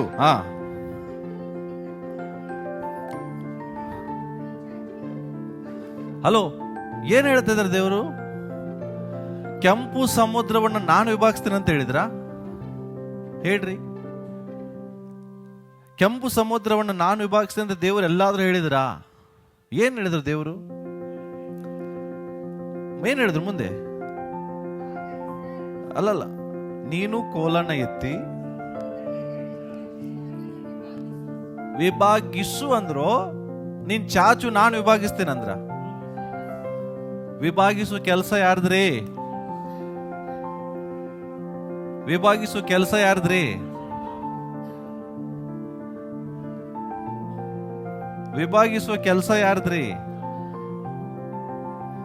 ನಮ್ಮದು ಅಲ್ಲ, ನಂದು. ಕತ್ತಲೆ ಇತ್ತು, ಬೆಳಕಿನ ಜೊತೆಗೆ ಅಟ್ಯಾಚ್ ಆಗಿತ್ತು. ದೇವ್ರು ಹೇಳಿದ್ರು ವಿಭಾಗಿಸು. ಏನು? ಕತ್ತಲೆಯನ್ನು ಸಪರೇಟ್ ಮಾಡು, ಬೆಳಕನ್ನು ಸಪರೇಟ್ ಮಾಡು. ವಿಭಾಗಿಸಿದ್ರು. ಈಗ ದೇವರು ನಾನು ವಿಭಾಗಿಸ್ತೇನೆ ಅಂತ ಹೇಳ್ತಿದ್ದಾರಾ? ನೀನು ವಿಭಾಗಿಸು. ಸಮಸ್ಯೆ ಬಂದಿದೆ, ಪ್ರಾಬ್ಲಮ್ ಬಂದಿದೆ, ನೀನ್ ಸರಿಪಡಿಸು, ನಾನ್ ಪಡಿಸುವುದಿಲ್ಲ ದೇವರು ಹೇಳ್ತಿರೋದು. ನಿನ್ನ ಕೈಯಲ್ಲಿ ದೇವರು ಏನ್ ಕೊಟ್ಟಿದ್ದಾರೆ? ಮೋಶೆ ಕೈಯಲ್ಲಿ ಏನ್ ಕೊಟ್ಟಿದ್ರು? ಕೋಲು. ಇವತ್ತು ನಿನ್ನ ಕೈಯಲ್ಲಿ ಏನ್ ಕೊಟ್ಟಿದ್ದಾರೆ? ಅಧಿಕಾರ. ದೇವರ ಮಗ ಎಂಬ ಅಧಿಕಾರ, ಯೇಸುವಿನ ಮಗ ಎಂಬ ಅಧಿಕಾರ, ಪವಿತ್ರಾತ್ಮನ ಮುದ್ರೆ ಎಂಬ ಅಧಿಕಾರ, ಯೇಸು ಎಂಬ ನಾಮದ ಕೋಲು ನಿನ್ನ ಕೈಗೆ ದೇವರು ಕೊಟ್ಟಿದ್ದಾರೆ. ನೀನ್ ವಿಭಾಗಿಸಿಗ. ಅವನು ಹೊರಗಡೆ ಬಂದು ಜನರಿಗೇನು ಹೇಳ್ತಾ ಇದ್ದಾನೆ, ದೊಡ್ಡಾಗಿ ಸಿಂಹದಂಗೆ ಗದರಿಸಿದ, ಒಳಗಡೆ ಹೋಗಿ ಅಳಕತ್ತ ಅವನು. ಆದ್ರೆ ದೇವರು ಹೇಳ್ತಾರೆ, ನೀನ್ ನನಗೇನು ಮೊರೆ ಇಡ್ತೀಯ? ನಾನು ವಿಭಾಗಿಸುವುದಿಲ್ಲ, ನೀನ್ ವಿಭಾಗಿಸು. ಅರ್ಥ ಆಗ್ತದೆ ನಾನು ಹೇಳಿದ್ ನಿಮಗೆ? ದೇವರು ಎಲಿಯನಿಗೆ ಮೋಶೆಗೆ ಕೋಲು ಕೊಟ್ಟಂಗೆ ಎಲಿಯನಿಗೆ ಕಂಬಳಿ ಕೊಟ್ರು. ಹೌದಾ? ಕಂಬಳಿ ಆಮೇಲೆ ಯಾರ ಮೈಗೆ ಬಿತ್ತು? ಎಲಿಶನ ಕೈಗೆ ಸಿಕ್ತು. ಕಂಬಳಿ ತಗೊಂಡೋಗಿ ವಾಶ್ ಮಾಡಕತ್ ನಾವು, ಬಹಳ ಧೂಳಾಗಿದೆ ಅಂತ ಕಂಬಳಿ ತಗೊಂಡು ಪ್ರೇಯರ್ ಮಾಡಿದ್ನ? ಏನು ಮಾಡ್ಲಿಲ್ಲ. ಏನು ತಗೊಂಡ? ಕಂಬಳಿ ತಗೊಂಡು ಹೊಡಿ ಅಂದ, ಹೊಡೆದ, ವಿಭಾಗ ಆಯ್ತು. ಅರ್ಥ ಆಗ್ತದೆ ನಾನು ಹೇಳಿದ್ ನಿಮಗೆ? ಎಲೀಶ ಕಂಬಳಿ ತಗೊಂಡು ಹೋಗಿ ಸ್ವಚ್ಛ ಮಾಡ್ಲಿಲ್ರಿ, ಹೋಗಿ ಹಳ್ಳಕ್ಕೆ ಹೋಗಿ ವಾಶ್ ಮಾಡ್ತಿಲ್ಲ, ತೊಳಿತಿಲ್ಲ, ಅದನ್ನ ಹಿಡ್ಕೊಂಡು ಪ್ರೇಯರ್ ಮಾಡ್ತಿಲ್ಲ. ದೇವರೇ ಈ ಕಂಬಳಿ ಸಿಕ್ತು, ಇದ್ರ ಮೇಲೆ ಅಭಿಷೇಕ ಬರ್ಲಿ ಅನ್ಲಿಲ್ಲ. ಎಲಿಯ ಏನ್ ಮಾಡಿದ ನೋಡಿದ, ಅದನ್ನೇ ಎಲೀಶ ಮಾಡ್ದ, ಅಷ್ಟೇ. ದೇವರು ಏನ್ ಮಾಡಿದ್ದಾರೆ ನೀವು ನೋಡಿದಿರಿ, ಓದಿದ್ದೀರಿ. ಈಗ ದೇವ್ರು ನಿಮಗೆ ಹೇಳ್ತಾ ಇದ್ರೆ ನೀವು ಮಾಡ್ರಿ, ನನಗಿಂತ ಹೆಚ್ಚಿನ ಅದ್ಭುತಗಳನ್ನ ನೀವು ಮಾಡ್ರಿ ಅಂತ ಯೇಸು ಹೇಳಿದ್ರು. ಆದ್ರೆ ನಾವೇನ್ ಮಾಡ್ತಾ ಇದ್ದೀವಿ? ಇನ್ನು ಅಳುದು ನಿಲ್ಲಿಸ್ತಿಲ್ಲ, ತಲೆ ಕೊಡೋದು ನಿಲ್ಲಿಸ್ತಿಲ್ಲ, ಸಮಸ್ಯೆಗಳು ಬರುವಾಗ ಅಳುದು ನಿಲ್ಲಿಸ್ತಿಲ್ಲ. ಎಷ್ಟು ದಿವಸ ಇನ್ನೂ ಚಿಕ್ಕ ಮಕ್ಕಳಂತೆ ಇರ್ತೀರಿ? ಚಿಕ್ಕವರಿದ್ದಾಗ ಪರವಾಗಿಲ್ಲ, ಅಂದ್ರೆ ಹೊಸದಾಗಿ ಯೇಸುವನ್ನೇ ನಂಬಿದಿರಿ, ಪರವಾಗಿಲ್ಲ. ಜಾಯ್ ಎಲ್ಲಿದ್ದಾನೆ? ಜಾಯ್ ಇಲ್ವಾ?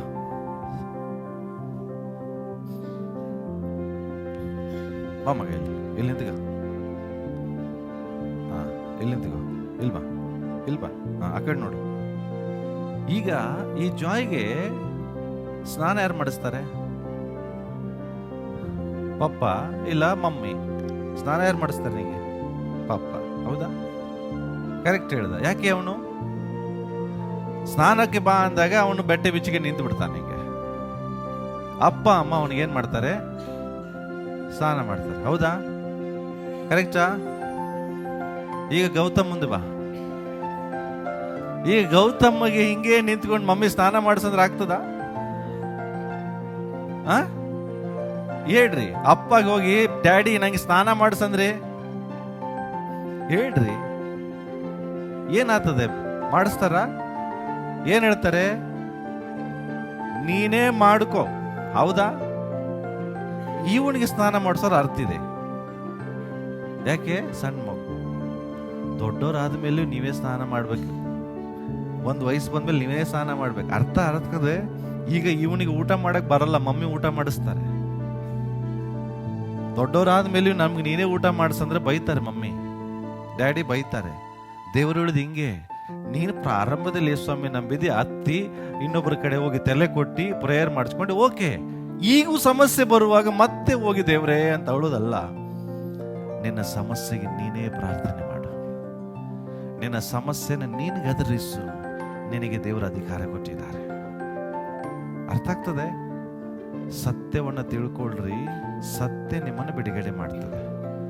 ನೀವು ಸತ್ಯನ ತಿಳ್ಕೊಳ್ಳೋದು ಇನ್ನೂ ಕೂಡ ಹಸು ಕೂಸಗಳಂಗೆ, ಇನ್ನೂ ನಂಗೆ ಸ್ನಾನ ಮಾಡಿಸ್ರಿ, ಇನ್ನೂ ನನಗೆ ಊಟ ಮಾಡಿಸ್ರಿ, ಇನ್ನೂ ನನಗೆ ಅದು ಮಾಡಿಸ್ರಿ, ಇದು ಮಾಡಿಸ್ರಿ ಅಂದ್ರೆ ದೇವರಿಗೆ ಕೋಪ ಬರ್ತದೆ. ಇನ್ನೊಂದು ವಚನ ಓದೋಣ. 1 ಪೇತ್ರ ಅಲ್ಲಿ 2 ಅಲ್ಲಿದೆ ಅದು. ಓಕೆ, ಏನಿದೆ?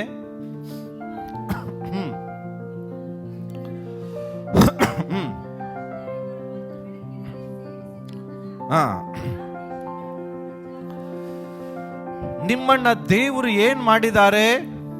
ದೇವರು ಆದುಕೊಂಡ ಜನಾಂಗ. ನೀವ್ಯಾರು?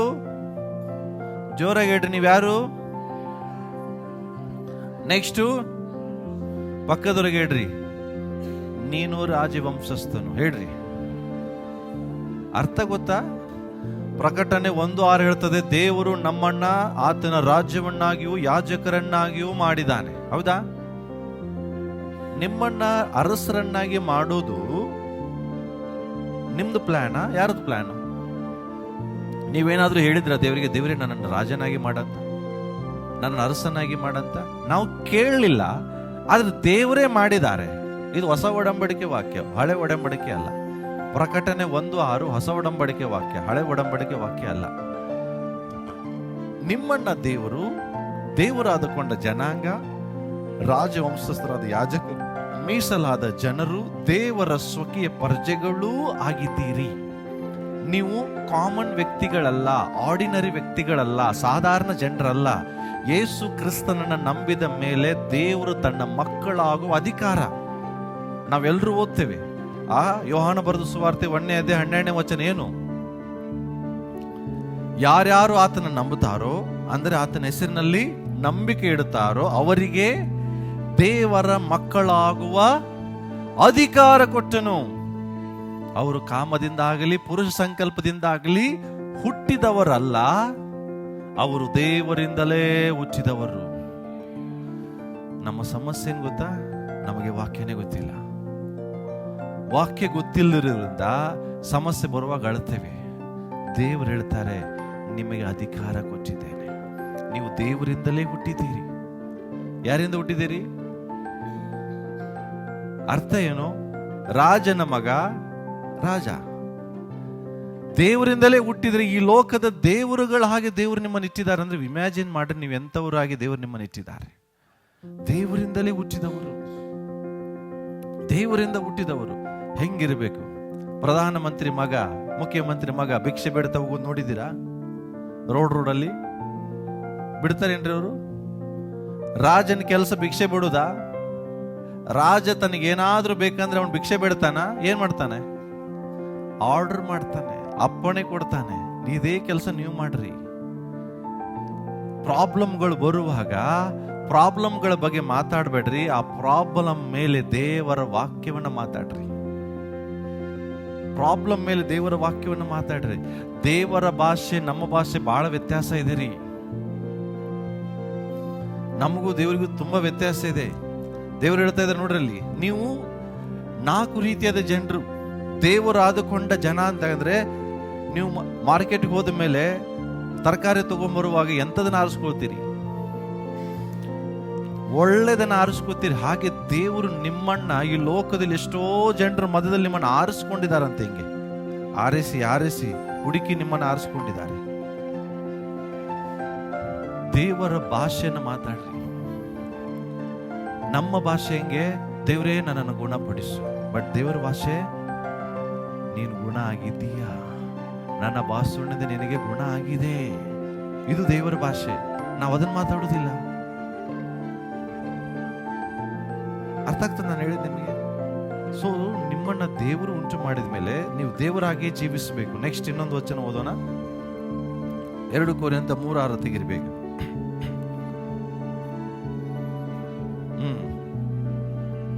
ಹೊಸ ಒಡಂಬಡಿಕೆಗೆ ನಿಮಗೆ ಗೊತ್ತಾ? ಹೊಸ ಒಡಂಬಡಿಕೆಗೆ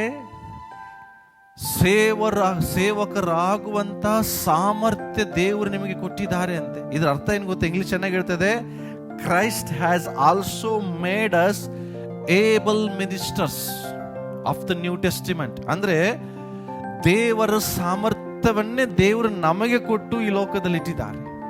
God's ability became my ability ಅಂತ ಇಂಗ್ಲಿಷಲ್ಲಿ ಹೇಳ್ತದೆ. ದೇವರ ಸಾಮರ್ಥ್ಯವನ್ನೇ ದೇವರು ನಮಗೆ ಕೊಟ್ಟಿದ್ದಾರೆ. ಅದರ ಅರ್ಥ, ನನಗಿರುವ ಸಾಮರ್ಥ್ಯ ಸಾಮಾನ್ಯವಾದದಲ್ಲ. ಸುಮ್ಮನೆ ಪೌಲ ಫಿಲಿಪ್ಪಿ 4ನೇ ಅಧ್ಯಾಯದಲ್ಲಿ 13ನೇ ವಚನದಲ್ಲಿ ಹೇಳೋದಿಲ್ಲ, ಕ್ರಿಸ್ತ ಯೇಸುವಿನಲ್ಲಿದ್ದುಕೊಂಡು ಎಲ್ಲವನ್ನು ನಾನು ಮಾಡಲು ಶಕ್ತನಾಗಿದ್ದೇನೆ. ಯಾಕೆ ಹೇಳಿದ ಗೊತ್ತಾ? ಅವನಿಗೆ ಗೊತ್ತು ತನಗಿರುವ ಸಾಮರ್ಥ್ಯ ಅದು ತನ್ನದಲ್ಲ, ದೇವ್ರದು. ಅದಕ್ಕೆ ಅವನು ಹೇಳ್ತಾ ಇದ್ದ, ನಾನು ಜೀವಿಸೋಣ ನಾನಲ್ಲ, ನನ್ನ ಒಳಗಡೆ ಕ್ರಿಸ್ತನು ಜೀವಿಸ್ತಾನೆ. ಆತನಲ್ಲಿದ್ದುಕೊಂಡು ಎಲ್ಲ ಕಾರ್ಯಗಳನ್ನು ಮಾಡಲು ನಾನು ಶಕ್ತನಾಗಿದ್ದೇನೆ. ಇಮ್ಯಾಜಿನ್ ಮಾಡ್ರಿ, ದೇವರು ನಿಮ್ಮನ್ನು ಹೇಗೆ ಸೃಷ್ಟಿಸಿದ್ದಾರೆ, ನೀವು ಹೆಂಗೆ ಜೀವಿಸ್ತಾ ಇದ್ದೀರಿ. ಇವತ್ತು ನಿಮ್ಮನ್ನು ನಾನು ಯಾಕೆ ವಾಕ್ಯ ಹೇಳ್ತಾ ಇದ್ದೇನೆ, ಬಹಳ ಜನರು ಸಮಸ್ಯೆಗಳು ಬರುವಾಗ ಕುಗ್ಗಿ ಹೋಗ್ತಾ ಇದ್ದೀರಿ. ನಿಮ್ಮನ್ನು ದೇವರು ಕುಗ್ಗಿ ಹೋಗುವುದಕ್ಕಾಗಿ ಕರೆದಿಲ್ಲ, ನಿಮ್ಮನ್ನು ದೇವರು ಪೂರ್ಣ ಜಯಶಾಲಿಗಳನ್ನಾಗಿ ಮಾಡಿದ್ದಾರೆ. ಆಲ್ರೆಡಿ ದೇವರು ನಿಮಗೆ ವಿಕ್ಟ್ರಿ ಕೊಟ್ಟಿದ್ದಾರೆ, ಜಯವನ್ನು ಕೊಟ್ಟಿದ್ದಾರೆ. ಜಯಗಳನ್ನ ನೀವು ಸೆಲೆಬ್ರೇಟ್ ಮಾಡ್ಬೇಕಷ್ಟೇ. ಬಟ್ ನಮ್ಮ ಸಮಸ್ಯೆ ಏನು ಗೊತ್ತಾ? ನಾವು ಜಯವನ್ನು ಸೆಲೆಬ್ರೇಟ್ ಮಾಡ್ತಿಲ್ಲ, ಇನ್ನೂ ಅಳ್ತಾ ಇದ್ದೇವೆ. ಸೊ ದೇವರು ನಮ್ಮನ್ನು ನೋಡಿ ಬೇಸರ ಆಗ್ತದೆ. ದೇವರು ಹೇಳಿದ್ದಾರೆ, ಯುಗದ ಸಮಾಪ್ತಿವರೆಗೂ ಎಲ್ಲಾ ದಿವಸ ಅಂದ್ರೆ ತಿಳ್ಕೊಡ್ರಿ, ನೀವೆಲ್ಲೇ ಹೋಗುವಾಗ ಆಲೋಚನೆ ಮಾಡ್ರಿ, ನೀವೊಬ್ಬರೇ ಇಲ್ಲ, ನಿಮ್ಮ ಜೊತೆಗೆ ಯೇಸು ಇದ್ದಾರೆ. ನಿನಗಿರುವ ಸಾಮರ್ಥ್ಯ ಅದು ನಿನ್ನ ಸಾಮರ್ಥ್ಯ ಅಲ್ಲದು, ಕ್ರಿಸ್ತನ ಸಾಮರ್ಥ್ಯ ನಿನಗೆ ಗೊತ್ತಿದ್ದಾರೆ. ನಿಮ್ಮ ಆಲೋಚನೆಗಳು ಬದಲಾಗಬೇಕು, ನೀವು ಮಾಡುವ ಆಲೋಚನೆಗಳು ಬದಲಾಗಬೇಕು. ನಿನಗಿರುವಂತ ಸ್ಟ್ರೆಂತ್ ದೇವರು ಕೊಟ್ಟಂತ ಸ್ಟ್ರೆಂತ್, ನಿನ್ನಲ್ಲಿರುವ ಜೀವ ದೇವರು ಕೊಟ್ಟ ಜೀವ. ಯೋಹಾನ 10:10 ಓದ್ತೇವೆ ನಾವು, ನಾನು ಬಂದಿದ್ದೆ ನಿಮಗೆ ಜೀವ ಕೊಡಕ್ಕೆ. ಎಂತ ಜೀವ? ನನ್ನಲ್ಲಿರುವ ಜೀವ, ನನ್ನಲ್ಲಿರುವಂತ ಸಾಮರ್ಥ್ಯ, ನನ್ನಲ್ಲಿರುವಂತ ಆರೋಗ್ಯ ನಾನು ನಿಮಗೆ ಕೊಡಕ್ಕೆ ಬಂದಿದ್ದೇನೆ. ನೀವು ಅದನ್ನು ಗ್ರಹಿಸಬೇಕು. ನಿನಗೆ ಬೇಕಾದ ರೀತಿಯಲ್ಲಿ ನಿನ್ನ ಜಗತ್ತನ್ನು ಸೃಷ್ಟಿಸಬೇಕು. ಲಾಸ್ಟ್ ಒಂದು ವಚನ ಓದಿ ನಾನು ಮುಗಿಸ್ತೇನೆ. ಇಬ್ರಿಯರಿಗೆ ಬರೆದ ಪತ್ರಿಕೆ 11:1 ನಂಬಿಕೆ ಸ್ಟೇಟ್ಮೆಂಟ್ ಇದು, ಬಟ್ ಇಲ್ಲಿ ಒಂದು ವಚನ ಇದೆ, ಅದನ್ನು ನಾನು ಓದಿ ಹೇಳ್ತೇನೆ. ಇಬ್ರಿಯರಿಗೆ ಬರೆದ ಪತ್ರಿಕೆ 11:1 ಓದ್ರಿ. ಬೈಬಲ್ ತೆಗಿರಿ, ಎಲ್ಲರೂ ತೆಗಿರಿ. ನಂಬಿಕೆಯು ಓಕೆ ಓಕೆ ಓಕೆ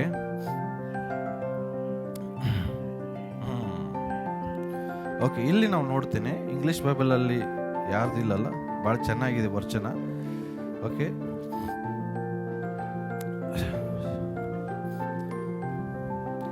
ಓಕೆ, 2-3 ಮಟ್ಟ ಓದ್ರಿ.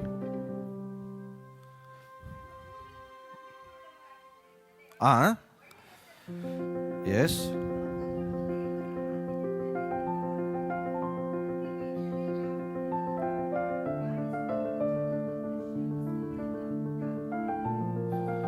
ಲೋಕಗಳು ಹೆಂಗೆ ಉಂಟಾದವು? 3ನೇ ವಚನ, ದೇವರ ಮಾತಿನಿಂದ ನಿರ್ಮಿತವಾಗಿದ್ದಾವೆ. ಇಂಗ್ಲಿಷ್ ಅಲ್ಲಿ ಹೇಳ್ತದೆ, the word has framed by the word of god. ದೇವರ ಮಾತಿನಿಂದ ಜಗತ್ತು ನಿರ್ಮಿತವಾಗಿದೆ. ಅಂದ್ರೆ ದೇವರು ನಿರ್ಮಿಸಿದಂತ ಹಿಂಗೆ ಇರ್ಬೇಕಂತೇಳಿ ಅರ್ಥ ಆಗ್ತದೆ. ಯಾಕೆ ದೇವರು ಜಗತ್ತನ್ನು ನಿರ್ಮಿಸಿದ್ರು? ತನ್ನ ಬಾಯಿ ಮಾತಿನಿಂದ. ಈಗ ಜಗತ್ತನ್ನು ಯಾರ ಕೈ ಕೊಟ್ಟಿದ್ದಾರೆ? ನಿಮ್ ಕೈ ಕೊಟ್ಟಿದ್ದಾರೆ. ಈಗ ದೇವರ ವಚನ ಹೇಳ್ತದೆ, 1ನೇ ವಚನ 11:1, ನಾವು ನಿರೀಕ್ಷಿಸುವ ವಿಷಯಗಳು, ಕಣ್ಣಿಗೆ ಕಾಣದೇ ಇರುವಂತ ವಿಷಯಗಳು ಯಾವುದಿದೆ ಅದನ್ನ ರೂಪಿಸುವಂತ ಕೆಲಸ ನಿಂದೀಗ. ಅರ್ಥ ಆಗ್ತದ? ಏನ್ ನಿಮ್ ಕಣ್ಣಿಗೆ ಕಾಣಿಸ್ತಿಲ್ಲ? ನಿಮ್ಮ ಆರೋಗ್ಯ ಕಣ್ಣಿಗೆ ಕಾಣಿಸ್ತಿಲ್ಲ, ನಿಮ್ಮ ಈ ಸಕ್ಸಸ್, ನಿಮ್ಮ ಯಶಸ್ಸು ನಿಮ್ಮ ಕಣ್ಣಿಗೆ ಕಾಣಿಸ್ತಿಲ್ಲ, ನಿಮ್ಮ ಭವಿಷ್ಯ ಚೆನ್ನಾಗಿರೋದು ನಿಮ್ಮ ಕಣ್ಣಿಗೆ ಕಾಣಿಸ್ತಿಲ್ಲ. ಯಾವುದು ಕಾಣಿಸ್ತಿಲ್ಲ ಅದನ್ನ ಕಾಣುವ ಹಾಗೆ ರೂಪಿಸುವುದು ನಿಮ್ಮ ಕೆಲಸ. ದೇವರು ರೂಪಿಸುವುದಿಲ್ಲ, ನಿಮ್ಮ ಕೈಯಲ್ಲಿ ಕೊಟ್ಟಿದ್ದಾನೆ. ನೀ ನಂಬಿದರೆ ದೇವರ ಮಹಿಮೆ ಕಾಣ್ತೀಯ, ನೀ ನಂಬಲಿಲ್ಲ ಅಂದ್ರೆ ದೇವರ ಮಹಿಮೆ ಕಾಣುವುದಿಲ್ಲ. ನಿನಗೆ ನಂಬಿಕೆ ಇದೆ ಅಂತ ಹೆಂಗೆ ಗೊತ್ತಾಗ್ತದೆ ಗೊತ್ತಾ?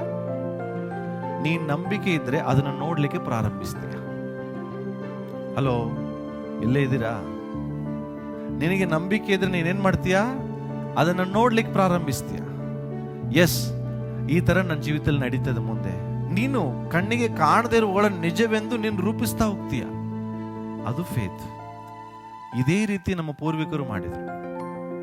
ಇವತ್ತು ಅದನ್ನೇ ದೇವರು ನಿನಗೆ ಮಾಡಲಿಕ್ಕೆ ಕರೆದಿದ್ದಾರೆ. ದೇವರು ಲೋಕವನ್ನ ತನ್ನ ಬಾಯಿ ಮಾತಿಂದ ಸೃಷ್ಟಿಸಿದ್ರು.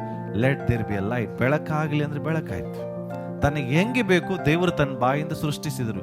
ಇವತ್ತು ಅದೇ ಶಕ್ತಿ, ಸಾಮರ್ಥ್ಯ, ಅಧಿಕಾರ ನಿನ್ನ ಬಾಯಲ್ಲಿ ದೇವರಿಟ್ಟಿದ್ದಾರೆ. ನೀನು ಅದರಿಂದ ಏನ್ ಮಾತಾಡ್ತೀಯೋ ಅದಾಗ್ತದೆ. ನಿನ್ನ ಸಮಸ್ಯೆ ಬಗ್ಗೆ ಮಾತಾಡ್ತೀಯೋ, ಸಮಸ್ಯೆಗೆ ಮೇಲೆ ದೇವರ ವಾಕ್ಯವನ್ನು ಮಾತಾಡ್ತೀವಿ, ನಿನಗೆ ಬಿಟ್ಟಿದ್ದು.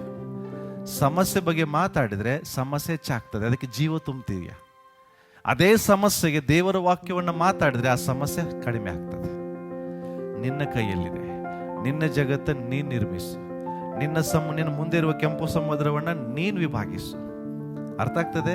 ನಿನ್ನ ಮುಂದಿರುವ ಯೋರ್ದಾನ್ ಹೊಳೆಯನ್ನ ನೀನು ವಿಭಾಗಿಸು. ನಿನ್ನ ಕೈಯಲ್ಲಿ ದೇವರು ಕೋಲಿನ ಹಾಗೆ ಅಧಿಕಾರ ಕೊಟ್ಟಿದ್ದಾರೆ, ಕಂಬಳಿ ಹಾಗೆ ಅಧಿಕಾರ ಕೊಟ್ಟಿದ್ದಾರೆ. ನಿನ್ನನ್ನು ಹೆಂಗೆ ದೇವರು ಉಂಟು ಮಾಡಿದರೆ? ತನ್ನ ಸ್ವರೂಪದಲ್ಲಿ ಉಂಟು ಮಾಡಿದರೆ. ಯಾಕೆ? ಈ ಭೂಲೋಕದ ಎಲ್ಲದರ ಮೇಲೆ ನೀನು ಅಧಿಕಾರ, ದೊರೆತನ ಮಾಡಬೇಕೆಂಬುದಾಗಿ. ಎಲ್ಲ ದೊರೆತನ ಮಾಡಲಿಕ್ಕೆ ಬೇಕಾದ ಸಾಮರ್ಥ್ಯ ದೇವರು ಕೊಟ್ಟಿದ್ದಾರೆ. ಅದನ್ನು ಉಪಯೋಗಿಸ್ರಿ, ನಂಬಿಕೆಯಿಂದ ಜೀವಿಸ್ರಿ, ಸತ್ಯವನ್ನು ತಿಳ್ಕೊಳ್ರಿ. ಸತ್ಯದ ನಿಮಗೆ ಬಿಡುಗಡೆ ಮಾಡ್ತದೆ. ಆಮೇನ್. ಅರ್ಥ ಆಯ್ತಾ? ಅರ್ಥ ಆದರೂ ಒಂದ್ಸರಿ ಗಟ್ಟಿಯಾದ ಚಪ್ಪಾಳೆ ತೆಚ್ಚು. Thank you, thank you. ನಾವೆಲ್ಲ ನಿಂತುಕೊಂಡು ಪ್ರಾರ್ಥನೆ ಮಾಡಿಕೊಳ್ಳೋಣ.